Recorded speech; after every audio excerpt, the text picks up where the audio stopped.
Well, we were warned about pickpocketers when we came to France for PSG. That certainly happened. There was certainly a robbing of some kind, but it wasn't my pockets. It was those players who deserved 3 points. VAR can get in the bin. The PSV match vlog's coming up, Newcastle fans. So do us a favour and make sure you stick around.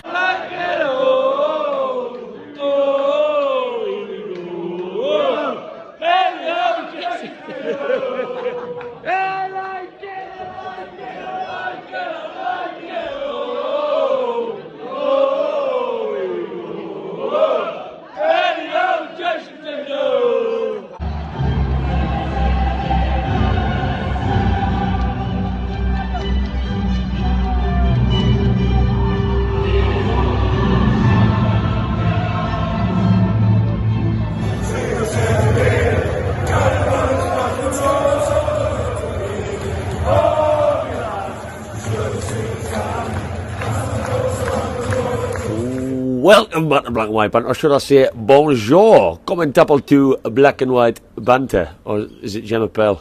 I don't know. I can count to 10, that's pretty much it. I am here in Paris, as you can see. I am on my balcony. And Newcastle fans, if you are new round here, do us a little favour, whack that likey loo, give us a little subscribe if you like this match vlog by the end of it.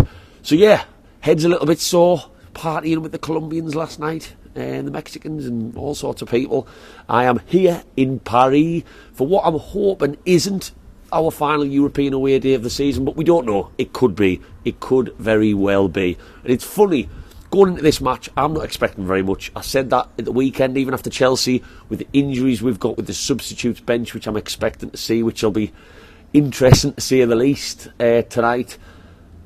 I think anything would be a bonus. It would be amazing if we could get something, but I'm not ruling us out, because that's what Eddie Howe's mags have installed in me, is not to you know, get down on them. And if we can just play, I feel like every Champions League away game so far this season, we haven't played how we know we can. The occasion, the atmosphere, the fear of the opposition, maybe, I don't know. But Dortmund away, we were okay. Milan, we were backs against the wall. I just want to see us intense. I want to see us attack. I want to see Bruno play with a bit of freedom. Anthony Gordon do what we know he can. Wouldn't that be nice? And if that happens, who knows? But hey, I'm gonna. Well, I've just had a shower and a shave. I'm staying in a hostel. It's not the nicest, but hey, not a bad little view, and I can pretty much shout what I want from up here. Eddie Howe and Jason Tino. There you go. There's me getting attacked later. Yes, we've all watched the videos on that note of the Newcastle fans being stormed in the bar. We've all seen it. The PSG fans marching the streets. We've seen it. I am going to keep my wits about us. It's all a bit ridiculous. It all came from a video from Newcastle of Newcastle fans doing a couple of stupid things with the PSG fans. That's escalated. They're using that now as if we're the worst fan base in the world. If the PSG fans came and had a pint with us in one of these bars in Paris, I'm sure their opinions would change instantly. Couple of Jaeger bombs, couple of bottles of brown ale, but that's not the way it's gone. We do know to be careful, and I always am on these. Yes, I like to have a drink. Yes, I like to enjoy myself, but I'm also aware of my surroundings. So fingers crossed I make it to the end of this match vlog. I'm going to head into Paris, see a bit of the sights, maybe sample a bit of the food, then go and find the Newcastle fans. Match day is here. Eddie Howe's mags are back in the Champions League. Fingers crossed we can end this amazing European these away trips by adding another one onto the calendar. Away, lads! Right then, here we are, Eiffel Tower. I just thought I'd come down so you can see it behind us. Tell you what, I walked around it. It's took us 40 minutes to get here in a taxi, just to say that I've been here and I've seen it, because you can't come to Paris and not go to the Eiffel Tower, can you? I'm not going to take the photos that I never put on Facebook like a lot of people do. But I've been here, and I'll tell you what, Blackpool, you've got nothing to worry about. I wish I was there now, rather than here with a stick of rock in hand, because I tell you what, Paris is dodgy as. And yeah, it's pretty nice, but it's not to shout home about. It really isn't. Blackpool Tower is my favourite out of the two. I just feel like the Eiffel Tower's copied it. Quite nice round here though, generally speaking. I'm not whinging too much, it's just taken us a long time to get here, but I've been able to tick it off. Onto the Newcastle fans next, wherever they are, don't even know. Head is propped up my ass. That 40-minute taxi ride is taking it out of us. But it was only €20. €20 for 40 minutes in a taxi is not bad. And interestingly, the fan in the taxi driver was a PSG fan. I was, careful where I said I was going, blah, blah, blah. But we started chatting football. and it was interesting to get his thoughts. He was telling me how much he loved the Premier League. He wasn't as confident as I thought he might be going into the night's game, so he was quite level-headed. He told us about the split between PSG fans, between years ago what was the more level-headed fans who just go for the football, the ones who want to cause a bit more bother, and that's been a bit of a divide for years. There's more news coming out about trouble, so I am keeping my wits about us, but here we are. Buongiorno. I don't think there's any better time to give you some black and white banter stats. Stats. Don't know the French for stats, but I'm just going to assume it's stato. Right, let's get into this. So, Kylian Mbappe, the man who we probably is all going to be fearing again going into this game, has been involved in 7 goals in 12 appearances against English sides, but only one of them is coming home against Manchester City, so fingers crossed he stays quiet at home tonight. Yeah, yet to score away from home in the Champions League. I want that to change. All I want to see is a goal. And in those 2 away matches that we've had in Milan, in Dortmund, we've only attempted 16 shots on goal. And by our standards this season, that is very, very low. So fingers crossed that can change, because I just want some limbs in the away, and that's all I want. That's another episode from live outside the Eiffel Tower of Black and White Banter Stats. Right, just in the taxi, I've just tried to sink a couple of beers. I haven't had a chance to have any frog's legs. No snails have been consumed. I've had a really questionable ham sandwich and a couple of beers.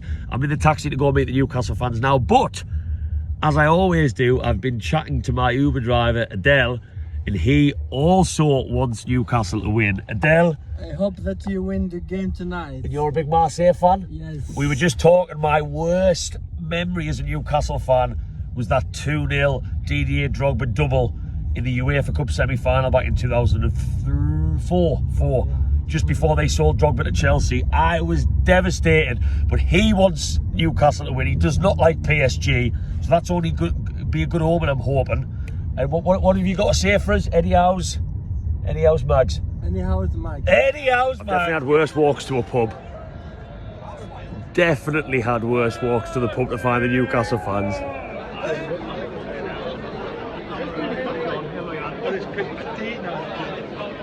We've got to get it. We've got to do it in some I didn't want to know.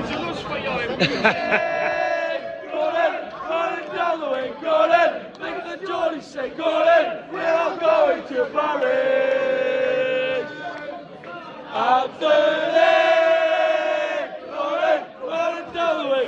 Right, we're in the bar.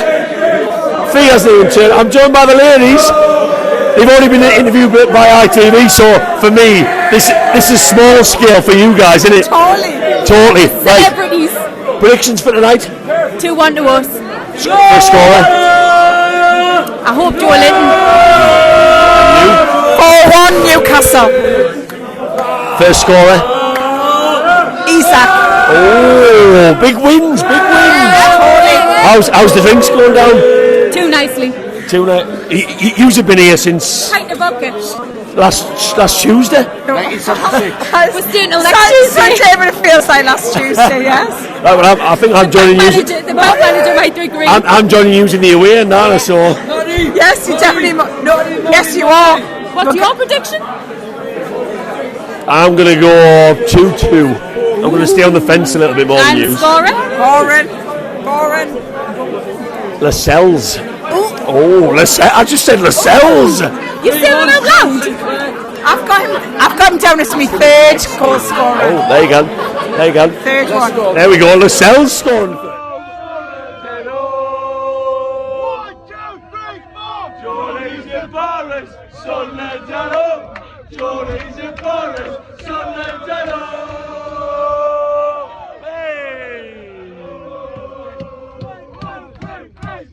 Geordie's in Paris, Sunderland at home. Geordie's in Paris, Sunderland at home. Sunderland at home.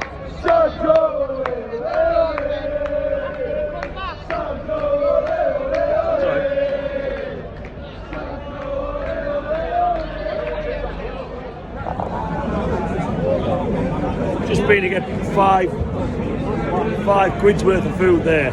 Look at that. Look at that. What is that? Point deduction. What is that, Paris? What is that? Transfer embargo.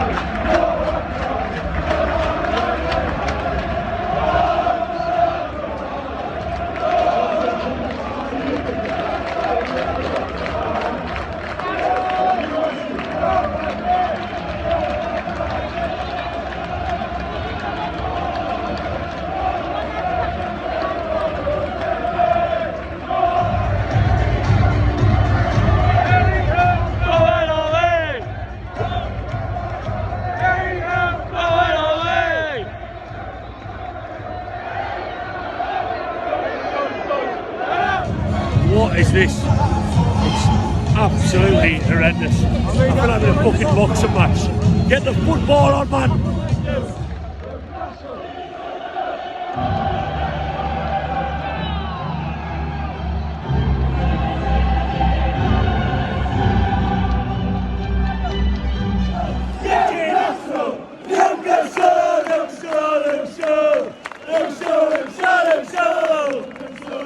That's all I want. Fucking get it. How would you like the taste of them apples? You Frenchies, half time, 1-0. My God, all I wanted was some limbs in that away end, and I've got some limbs in that away end. Isaac. Oh, it was backs against the wall for most of that first half. It was. I'm not going to deny that. We've rode our luck a little bit. Nick Pope's helped us out along the way. Make us have our own downfall for most of PSG's chances, if I'm being totally honest with you. A bit sloppy with possession in midfield, but generally speaking, not a bad half. Not a bad half at all. Miley going toe to toe with Mbappe. Absolutely mad. Just let's get into this second half. Let's see what we can do in this second half. Let's see whether we can ride the storm a little bit. But Isaac has put Newcastle United 1-0 up away at PSG, and I am right next to the home fans, and silencing them after all the bother we've gone through in the last 24-48 hours is absolutely fantastic. Whatever happens now, I don't expect us to necessarily win this game. I don't. We'll have to be very good in this second half, but we 1-0 up, and I didn't dream of that at half time. I genuinely didn't, and the lads are putting on such a show, and I'm so proud of them so far. How are the house, Mags?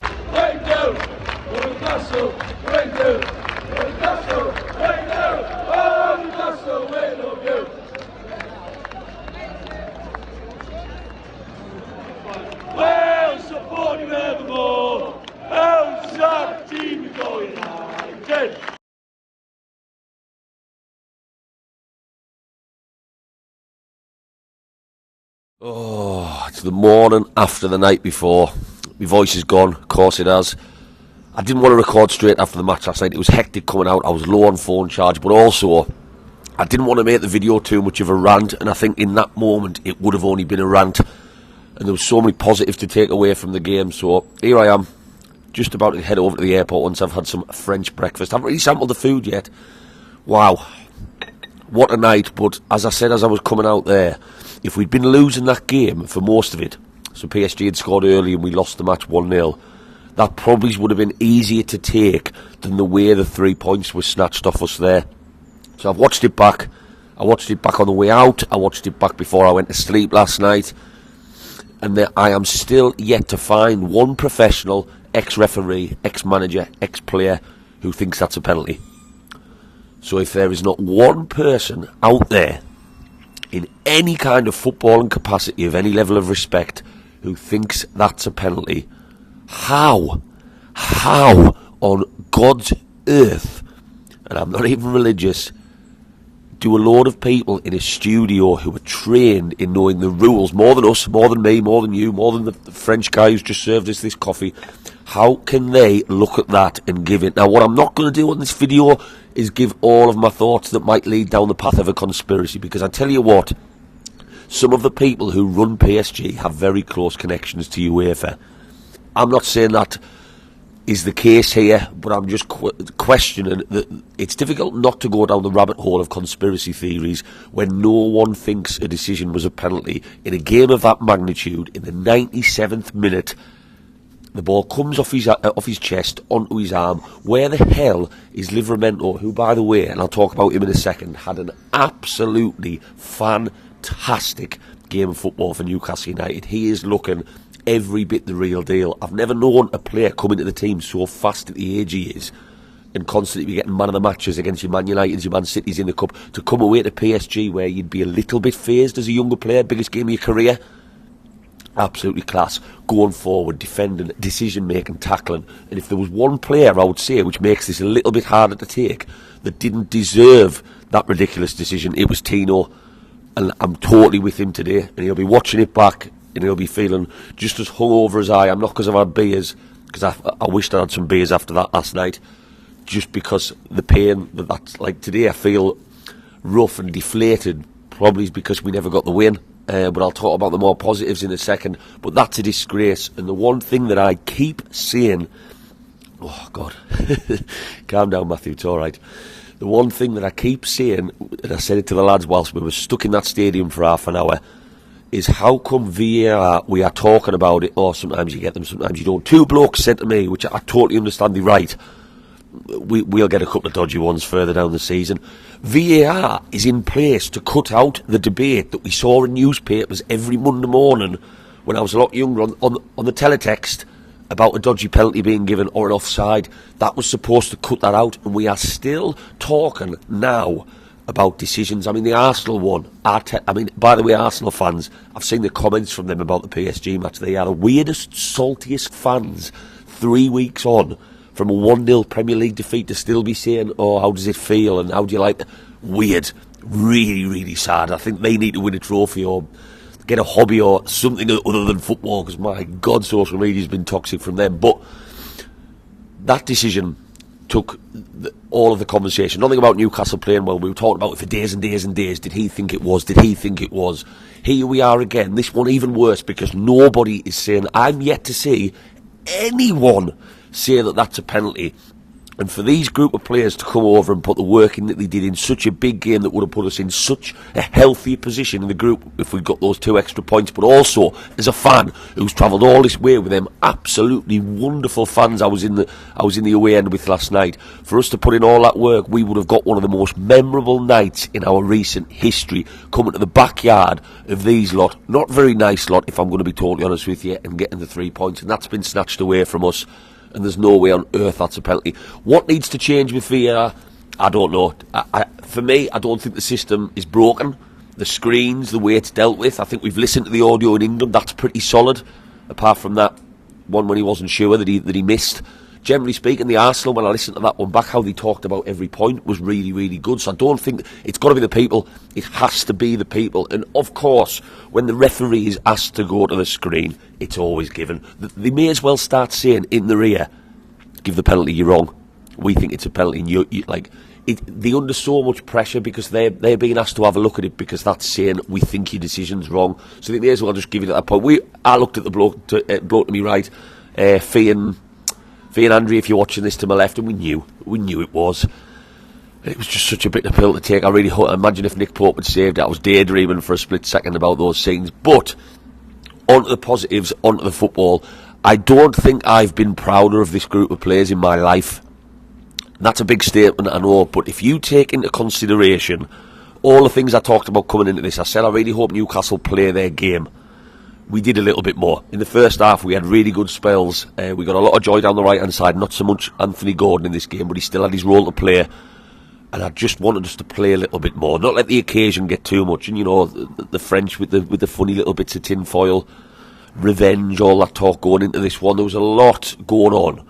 And the fact we've got so many injuries, not a patched-up team, starting 11, Almiron, Miggy, Isaac, Gordon, lovely starting 11, generally, still missing players up on our bench. We're backs against the wall. We had a really tough game against Chelsea on Saturday, which we came out with flying colours. And it's just game after game after game. And I was so proud of every single one of them. Bodies on the line, energy, commitment.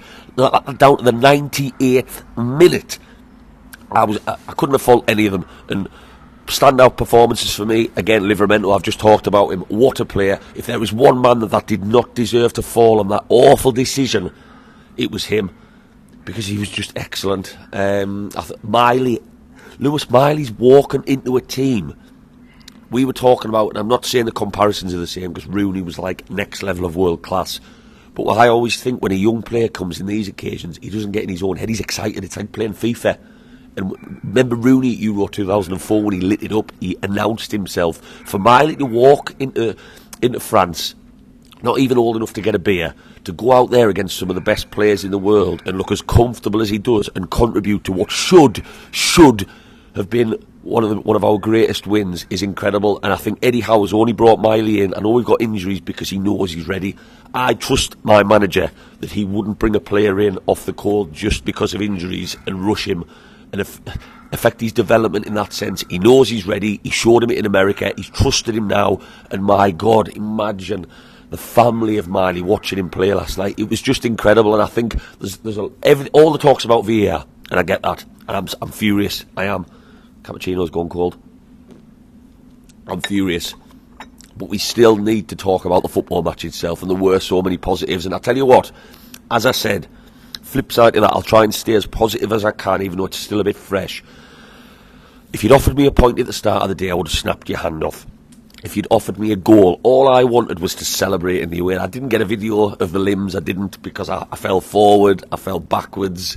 It's really difficult to video those moments, and I'll never be the fan that does, because I want that. I want to live in that. And that's what I wanted, to celebrate a goal. I've been to 3 away matches, spent a hell of a lot of money. I just wanted a goal to remember, and we got it in the first half, and it was amazing. It was surrounded by some of my favourite people. The bar beforehand was class. Yeah, standout performances for me has to be Tino. He's actually given us that element back. I didn't think Anthony Gordon had his best game for Newcastle from an attacking sense. I thought he lost the ball in areas. He looked a little bit more raw. Defensively, we're really good again. Lascelles, we need to keep talking about Jamal Lascelles. He's come out and said people doubted him. Yes, a lot of people did. I've never been a Lascelles hater because of what he's contributed to our club in the time that I've supported this team. So much good, and he's our captain, and Eddie Howe's kept him that for a reason. But for him to come back in the way he has, but really show that resurgence, that's what it's all about. I'm going to mention Martin Dubravka left Newcastle the second we got Pope because he had no fight in him to prove that he was our number one, and that's always left a bit of taste in my mouth. Jamal Lascelles did not do that. When he's on the bench, he's getting yellow cards. When he comes back into the team, he's doing absolutely fantastic, so he's worth a shout. Kieran Trippier, again, we know what he contributes. Nick Pope kept us in the game at times, and I think he is proven. Yes, he's not very good with his feet, but for people to be criticising Nick Pope week in, week out, I don't like it at the moment. Is he going to be replaced one day? Maybe. I've talked about that. I'm not going to keep talking about that. But man for man, last night we were brilliant and we deserved the win. Yes, PSG had lots of the ball. They had lots of chances, and their fans would probably argue that they deserved that penalty. Not from where I was standing. And of course, I'm looking through my Newcastle United tinted glasses. Proud as punch of every single one of them. Now, as for the trip itself, lots of talk about this being sketchy, lots of worry. It has had a weird feel to it. The videos we saw going into the game, have I felt like that? No, not really. I've got Ubers everywhere though. I do spend way too much on Ubers. I would recommend any fan coming to these places to stick to taxis, stick to professional taxis, not black cabs. And I've enjoyed it. The pub beforehand was well organised. There was plenty of police presence. Dortmund and Milan, the stadium structure itself, getting in, getting out, was horrible. This was my favourite one because obviously it's a newer stadium, it's a fancier stadium if you want to look at it that way. So the match itself, getting in, getting served, getting to your seat, that was all fine for me. That was a lot better than the last two. But generally speaking, I think it's gone pretty swimmingly. Don't know of any issues after the game last night because of the heavy police presence. So yeah, if this is to be my last European away day, what a night it was. Let's forget about that last 30 seconds because that's an absolute disgrace. But I don't need to say that. I'm not being biased because the whole footballing world who has 2 eyes knew that that was an absolute disgrace. Newcastle fans, if you've liked this vlog, do us a favour. Give us a little likey loo. That goes a very long way. Whack that subscribe and I'll see you for what is another huge game against Man United, the game that I look for all season on Saturday in the 8 PM kick-off. I'm going to have a coffee, I'm going to smash some breakfast in, make my way back, see my dog, and just process and try not to get too hung up.